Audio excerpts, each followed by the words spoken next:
उत्तर प्रदेश के संगम नगरी प्रयागराज में 13 जनवरी से महाकुंभ की शुरुआत होगी। 13 जनवरी से महाकुंभ शुरू होगा और 26 फरवरी तक चलेगा। 1.5 महीने तक चलने वाले महाकुंभ में गंगा, यमुना और सरस्वती के त्रिवेणी संगम पर आस्था की डुबकी लगाने के लिए 40 करोड़ श्रद्धालुओं के आने की संभावना जताई गई है। महाकुंभ में बड़ी संख्या में साधु संत संगम में स्नान करने के लिए मीलों दूर से पहुंच रहे हैं। महाकुंभ से जुड़ी पीपीएम टाइम्स की हमारे सीरीज में आज की खास पेशकश है इन्हीं साधु संतों में से विशेष महत्व रखने वाले नागा साधुओं के बारे में। नमस्कार, मैं हूं आपके साथ सृष्टि। अब ये जानना होगा हमें कि आखिर कौन बनते हैं नागा साधु, कैसा होता है इनका जीवन, क्यों खास है इनकी उपासना और महाकुंभ नागा साधुओं के बिना क्यों अधूरा है। चलिए जानते हैं इन सारे सवालों के जवाब। वैसे तो देखा जाए सनातन धर्म में साधु संतों का काफी महत्व है, लेकिन कुंभ में आने वाले नागा साधु लोगों के लिए सबसे ज्यादा आकर्षण का केंद्र होते हैं। कुंभ की कल्पना नागा साधुओं के बिना की ही नहीं जा सकती है। नागा साधुओं की वेशभूषा और खान पान आम लोगों से बिल्कुल अलग होती है। पुरुषों की तरह महिला नागा साधु भी होती हैं। महिला नागा साधु भी अपने जीवन को पूरी तरीके से ईश्वर को समर्पित कर देती है। नागा साधुओं की रहस्यमयी दुनिया के बारे में सभी लोगों ने सुना तो जरूर होगा, लेकिन महिला नागा साधुओं का जीवन सबसे निराला और सबसे अलग होता है।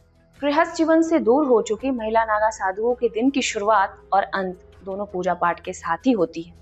इनका जीवन कई तरह की कठिनाइयों से भरा होता है। नागा साधुओं को दुनिया की कोई बातों से मतलब नहीं होता है और इनकी हर बात निराली होती है।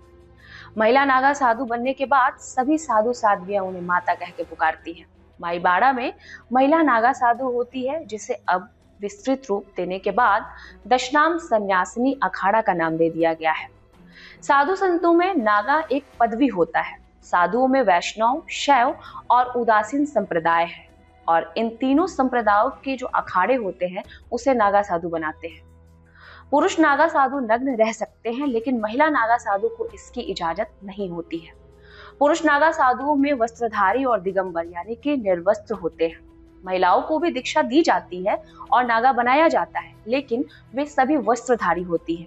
महिला नागा साधुओं को अपने मस्तक पर तिलक लगाना बेहद जरूरी माना जाता है, लेकिन वे गेरुए रंग का सिर्फ एक कपड़ा पहन सकती है, जो कि बिल्कुल भी सिला हुआ नहीं होता है और इस वस्त्र को गंती कहा जाता है।